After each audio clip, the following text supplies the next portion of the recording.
Karnataka high court में हिजाब मामले पर 8वें दिन भी समाअत, पुरानी आयात के हवाले।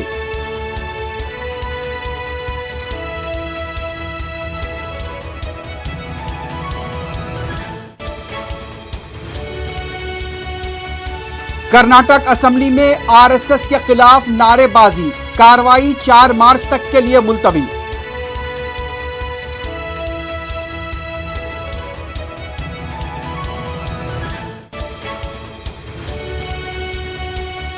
शिमोगा वाक़े को लेकर बीजेपी कर्नाटक के वज़रा कांग्रेस पर बरसे, मुलजिमीन के खिलाफ सख्त कार्रवाई का तयक़ुन।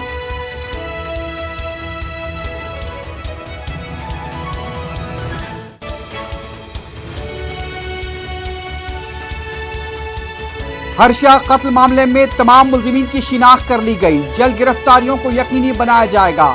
एडीजी शिमोगा की मीडिया से बातचीत।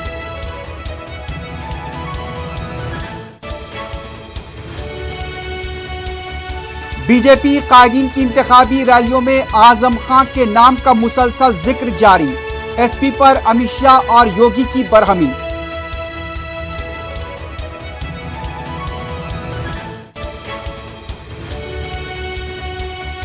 समाजवादी पार्टी की हुकूमत बनेगी तो नौजवानों को नौकरी देने का काम करेगी, प्रयागराज में अखिलेश यादव का खिताब।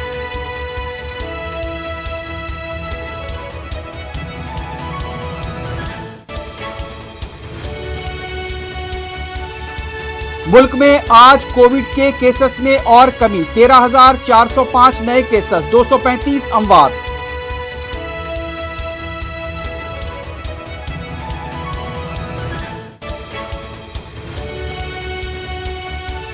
नामपल्ली पुलिस स्टेशन के हुदूद में होटल और बेकरी पर अशरार का हमला, सख्त कार्रवाई का मजलिस ने किया मुतालबा, रुकन असेंबली जाफर हुसैन मेराज की पुलिस से नुमाइंदगी।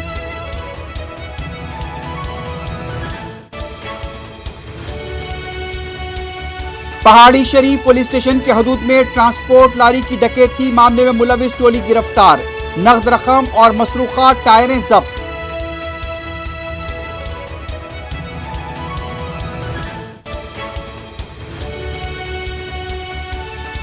व्लादिमीर पुतिन ने मशरिकी यूक्रेन में बागियों के कंट्रोल वाले 2 इलाकों को तस्लीम करने का किया ऐलान, यूरोप में बेचैनी।